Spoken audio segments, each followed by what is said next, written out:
Hello everyone, I am Advika and you are watching the Law Informants channel. In this video, Muskan and I will be giving important information about the contempt of court. Contempt of court is the offense of being disrespectful towards a court of law and its officers in the form of behavior that opposes the authority, justice, and dignity of the court. Being in contempt of court may result from a failure to obey a lawful order of the court, showing disrespect for the judge, disruption of the proceedings, or non-disclosure of material which, in doing so, is deemed likely to jeopardize a fair trial. Contempt proceedings are used to enforce equitable remedies like injunctions. When a court decides that a particular action constitutes contempt of court, it can then issue an order which declares a person or organization to have been disrespectful of the court's authority and thus held or found in contempt. Types of contempt. According to the Contempt of Courts Act 1971, contempt can be either civil contempt or criminal contempt. Civil contempt comes under Section 2B, which refers to the willful disobedience of a judgment, order, or writ, the process of a court of undertaking given to a court. Criminal contempt comes under Section 2C, which refers to the publication in spoken or written words or through visual representations of any matter which lowers the authority of the court, interferes with judicial proceedings, or obstructs administration of the court. Punishment for contempt of court. A judge may impose sanctions such as a fine of up to 2000 rupees or jail for 6 months or both for someone held in contempt. The person is usually let out upon his or her agreement to fulfill the wishes of the court. The freedom of speech and expression guaranteed under Article 19 of the Constitution and the independence of the judiciary are the two basic and most important constituents of a democracy. Constructive criticism is the most important ingredient for the development of democracy, and the Supreme Court should protect free speech. But where is the line drawn? When the criticism has the tendency of lowering down the authority of the judge and even obstruct the administration of justice, the court has the power to punish any such act which tends to demean the value of judiciary. Fair criticism is not to be termed as contempt of court.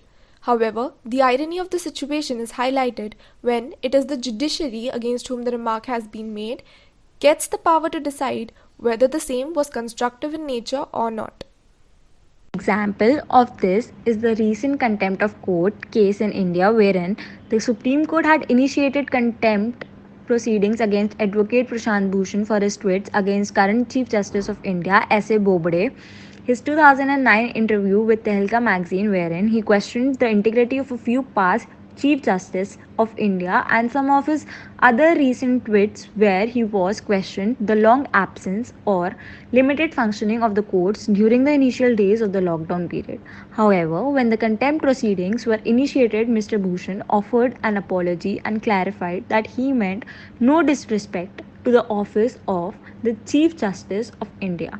However, Mr. Bhushan refused to apologize either for his Tehelka magazine interview or for any of his other tweets, and a fine of 1 rupee was imposed on him thereafter. He stated that he was merely offering constructive criticism and that tendering an apology, whether conditional or unconditional, would not be sincere. There is a need for an independent body free of judicial and executive interference. Since the existing system is prone to misconduct by judges, the charges of bribery and misconduct against judges need to be debated in public without the fear of contempt. There was an amendment by the government in 2006 which provides truth as a defense, provided that it is in the bona fide and in the public interest. Subsection 1 of Section 15 of the Contempt of Courts Act 1971 reads, "In the case of a criminal contempt, the Supreme Court or the High Court may take action on its own motion or on a motion made by the Advocate General or any other person with the consent in writing of the Advocate General." In August, Advocate General K.K. Venugopal turned down a request of Anuj Saxena for consent to initiate criminal contempt of court proceedings against actor Swara Bhaskar for allegedly making derogatory and scandalous statements against the Supreme Court. Another case, Attorney General K.K. Venugopal gave his consent for the initiation of criminal contempt proceedings against Kunal Kamra, a stand-up comedian, for his tweets following the Supreme Court's decisions to grant interim bail to the television anchor Arnab Goswami. Mr. Venugopal stated people believe that they can boldly and brazenly condemn the Supreme Court of India and its judges by exercising what they believe is their freedom of speech. I believe that it is the time that people understand that attacking the Supreme Court of India brazenly will attract punishment under the Contempt of Courts Act 1972.